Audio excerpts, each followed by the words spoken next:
Marie-Claude Jarraud ne présentera sa liste que le 13 février prochain, mais elle est déjà partie en campagne dans un centre-ville de Mont-Solémine que la candidate place au cœur de ses projets.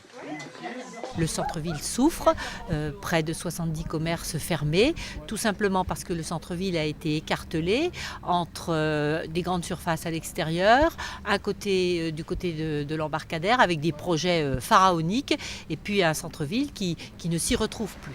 La fille d'André Jarraud, ancien maire de la ville, fidèle à ses valeurs gaullistes, a fédéré autour d'elle une équipe sans étiquette, précise-t-elle. En 2008, alors candidate UMP, elle avait récolté 39,53% des voix contre plus de 53% pour Didier Mathus. C'est donc reparti pour l'actuel leader de l'opposition. Ça fait tout simplement 6 ans que je me prépare à ce projet avec une équipe renouvelée, une équipe qui sera au service des Montséliens. Élu en 2008 au premier tour avec 1200 voix d'écart sur Marie-Claude Jarraud, Didier Mathus est candidat pour un 4e mandat. Il sera à la tête d'une liste de gauche renouvelée à 50%, mais ne rentrera en campagne que dans quelques semaines.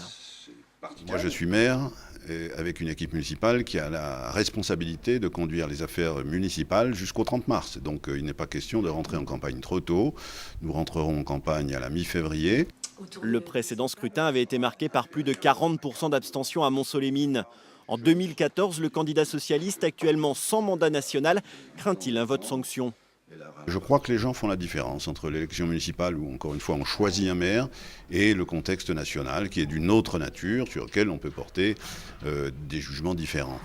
Absent il y a 6 ans, mais arrivé 2e aux dernières cantonales à Mont-Solémine, le Front National présentera une liste, le Front de gauche aussi. Elle sera menée par André Gillot, un instituteur en retraite de 64 ans.